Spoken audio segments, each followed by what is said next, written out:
Hello everyone and welcome back to our state tree series, where we're going over the basics of state trees, different tools you have available inside of them and how you can use them. So in the last episode I showed you some basic example of getting a character to run around randomly. Now we will build up into a more AI character in the future, but first of all, before we get into that, I want to go through some of the basic parts of a state tree that you can use and make use of to get to where you want to go with it. So let's jump in and take a look at global tasks. So global tasks on your state tree are over here on the left hand side in your asset details. And what a global task does is essentially it's a task that runs before all the other tasks. Okay, so if we go ahead and create a new task in here, and actually let's make a new task up here. Sorry, new task, blueprint base, and we'll do state tree task. Keep changing names, prefixes to these ones. Let's just get better at this. STT wander. And do the other one as STT jump. Let's get a bit more organized. There we go. So on the STT task, let's change that back down. Didn't finish naming it. STT global bindings, we'll call it. Okay, so global bindings is a task that we've got for our character, our state tree. And it's going to be a global one. And so I'm going to go to override and enter state. So the first thing I want to do is I want to use this to sort of get the perception system from the controller and bind it to what's going on over here. So if I go to the AI controller for NPC and just add the perception system to it, we can now add in a site configuration. So go to sensitive config, add new one, choose site. And I'm just going to go to detection by affiliation and turn them all on. Something you have to do because you can only make use of this in C++. We don't want to use that, so we'll turn it all off. And the rest of this I'm going to leave alone. Okay, so pretty basic.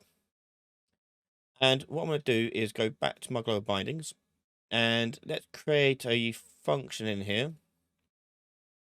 And this function is going to be create bindings. We'll call create bindings. And in this, I want to say get the AI controller assigned to this thing. So we're going to go to the variables and we'll call it AI controller. And we'll give it the AI controller type.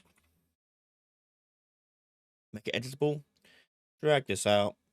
And from here, I'm going to cast to my specific AI NPC.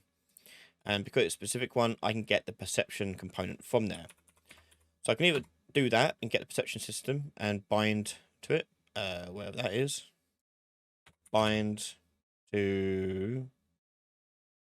Oh, wait, I have to get the perception system first. That would help. Perception... Get a perception and then bind to it. So we could do that and type perception updated.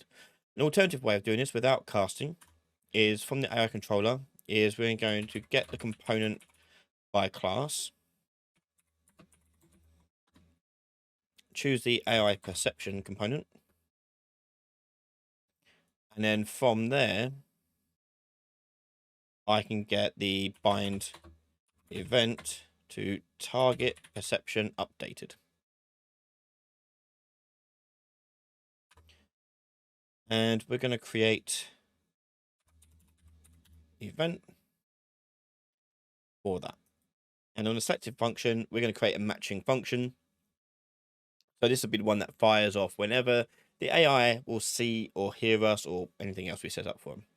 But in here, I'm just going to check to see if the actor here is equal to a player character. So equals to get player character. And let's put that into the condition. The stimulus is going to be broken up. So break the stimulus. And this returns information about the sense that was triggered. So for sight, it'll give us the strength, location, whether it was seen it or lost sight of it as the boolean there, all those sort of things. But what I want to do is I want this to trigger when I want other things to happen. So let's say I want it to trigger a tag to go off and say, hey, successfully sensed has been true. Whatever I want to do. But what we're going to do is just going to promote that to a variable for now. Come back to this in the next video. But for now, come back to there. And so I'm going to rename my thing here. And we'll do binding perception updated. We'll call it. And I'm going to go back to my event graph. Create the override the enter state. Where is it? There you go, enter state. And we're going to call the create bindings on here. Okay.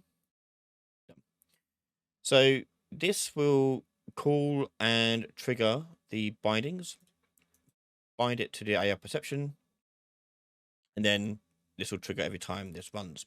So for example, let me just do a print string in here for hello and leave it like that. Okay, so this is going to run global tasks, just run every time a new task is sort of triggering on. So let's just give ourselves a wandering task, wander, and give us that task we made earlier. There we go. And then don't forget to set the pawn on here to our actor. I'll save this. Okay, let's now push play. There he goes, and it says hello there in the corner. Hello, hello, hello, hello, hello. It's triggering perfectly fine. Okay, so notice how we actually done any code on the actual character itself. And this is really great because it means I can put this state tree on other actors, no problem, and it will work as intended. Now that's just what global tasks do. Obviously, we can do a lot more with our state tree. Hang on, wrong one. So let's take a look at some other little minor features that you can do to improve your understanding of using a state tree to maximize the potential out of it. So first of all, your state tree, you can change the schema for it. So up top here, you've got the schema, and this is basically using the state tree AI component. All right. But in there, it comes with AI controller class and context actor class. Now, if you want to, you can actually change these to your specific ones. So if you've got a generic parent class that you're using for all your NPCs, you can just change the AI controller here to your NPC one. And the same goes for the pawn. You can change that to your pawn as well. So BP NPC. Now, the benefit that gives you is that when you're doing things like the global bindings, if I go back into there, we did a thing in here when we created the bindings of getting the controller, component by class, yada, yada, yada. Now, we don't actually have to do this anymore because the controller can be a reference directly to the NPC one. So AISC NPC, and I can get the perception system directly from there. Plus, I can get anything else from there too. So if you've got other things on there that you may want, you can easily get access to them. And so now when I go back to the state tree, I can go to the AI controller and I make sure that's still set to AI controller. And that'll work because it's saying use this one. Off it goes.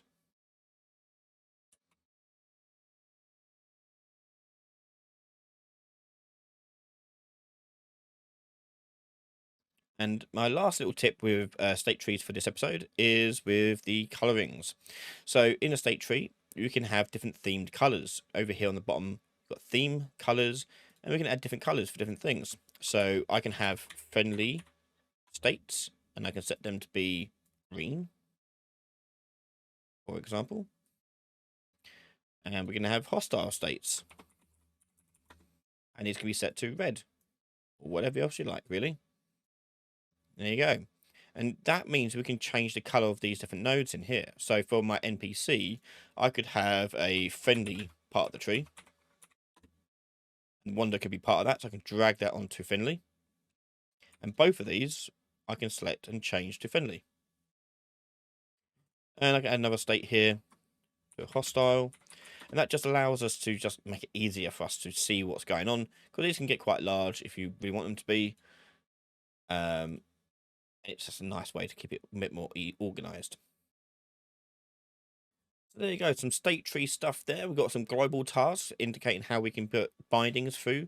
And as I said, it's really useful to put stuff all on a state tree rather than have it split across the controller, the pawn, and everything else, because it's all together. We can now just take that and use it for different things quite easily.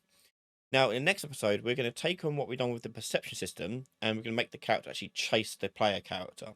So for that, we're going to talk about gameplay tags, and how gameplay tags are so integrated into state trees, how we can use them to trigger different events in a state tree. You can watch the next episode right now over on patreon.com/Ryan Laley. We can find all my videos early before anyone else from just $1 a month. A massive thank you to all our patrons and YouTube members for their continued support in the channel. Thank you for watching. Make sure you subscribe, and I'll see you all next time. Bye, everyone.